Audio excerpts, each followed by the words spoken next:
Hello, love and peace here, and I'm going to cover the tarot and numerological vibrations for 2010. And I'm taking it from an article that I wrote, and there's me, everybody say hi. So 2010, the two numbers in 2010 are 20 and 10, so they both have a tarot card to go with them, Judgment and the Wheel of Fortune.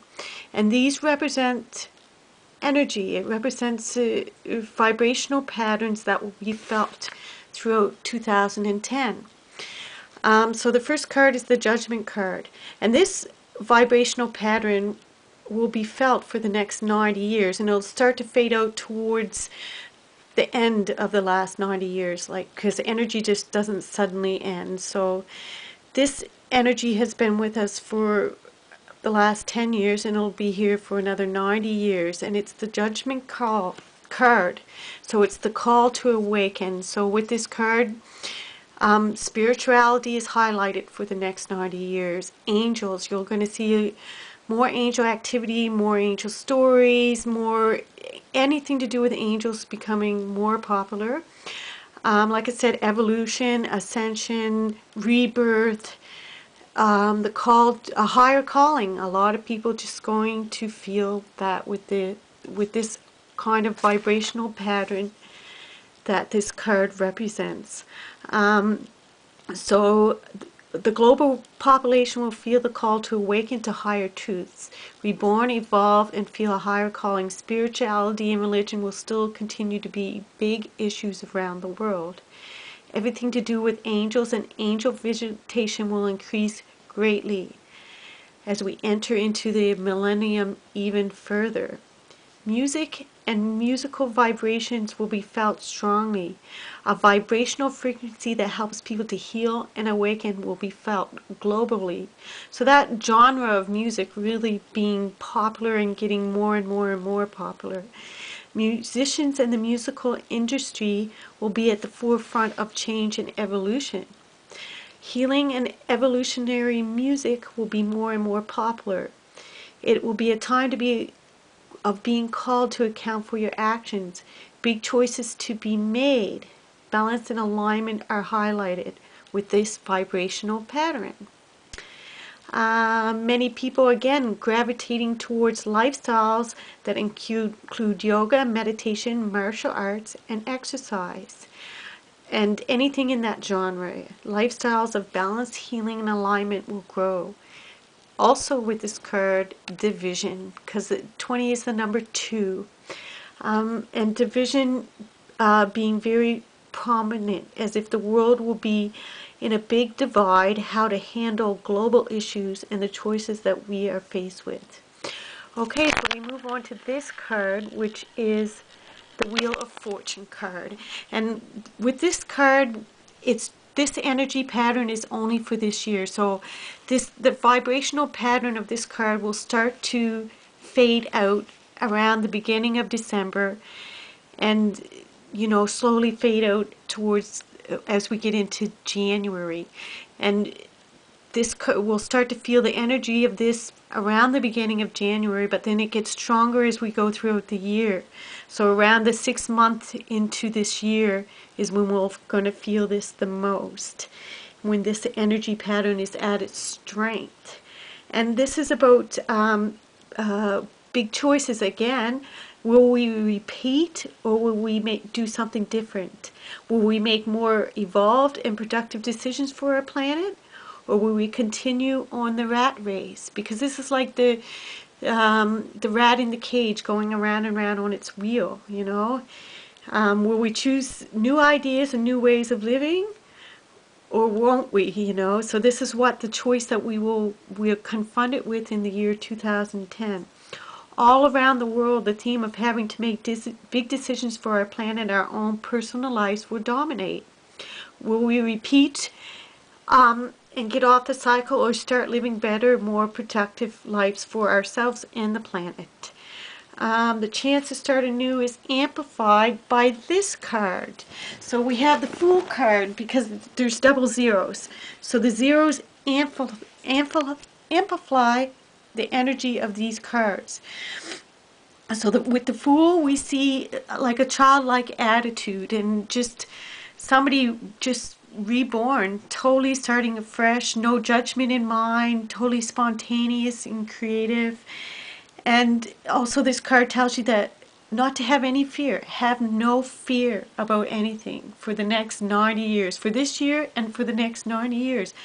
The secret is no fear, you know, just be childlike and spontaneous and be free. Trust that you have everything you need, because the Fool has everything that he needs in his backpack there and in his little flower. And he just also use your intuition.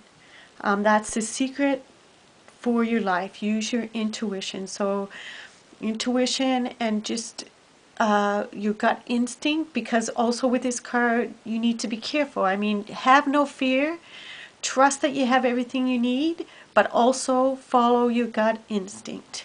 So that's the numerological patterns for 2010, but they boil down even into other numbers too, because now we're going to take away the 0 and we're left with the numbers 2 and 1. And when you break down them further to the 2 and 1, you have the High Priestess and the Magician. So for this year, well, for the next 90 years, again, the High Priestess, but just for this year, we have the Magician, the Magi. So the High Priestess for the next 90 years is really all about woman and woman's spirituality. So let's what can I say? The High Priestess card, big choices to be made. Will we choose to love or will we choose fear? The High Priestess represents feminine energy. The Moon, the triple goddess, feminine ritual, intuition, wisdom, spirituality, and higher knowledge. For the next 90 years, the rise of woman and woman's spirituality, such as Wicca, hidden knowledge, will become available.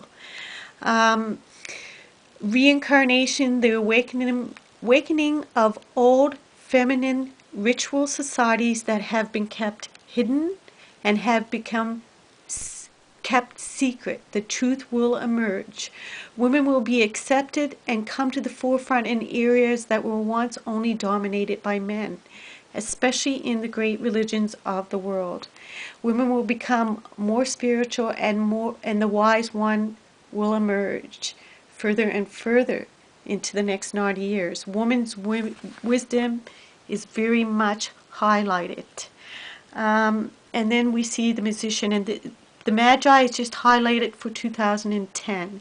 And it talks about manifestation and a new start. But this is a very earthbound magic, okay? Whereas this is a spirituality from a higher place.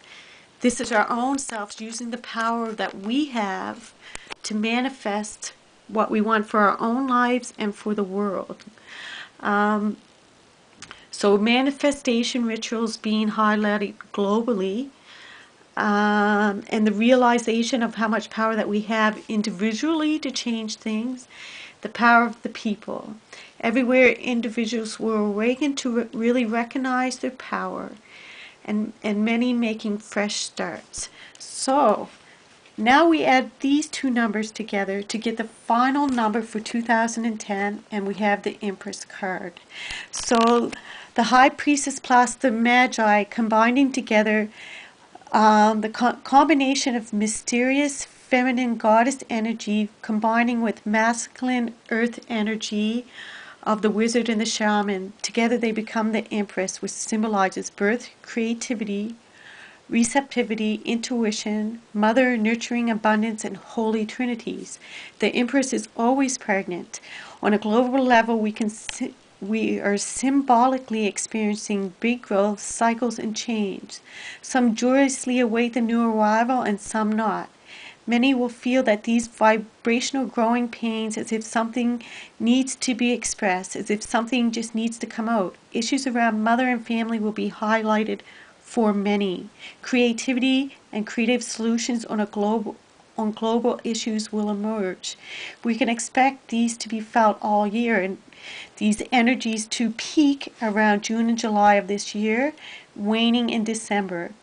So that's about it for this, and also with the Wheel of Fortune, addictions and gambling being highlighted. So that's about all I can say, and you can look at the cards and do predictions for the next couple years using your tarot cards and working with them the way I have here. And that's about it.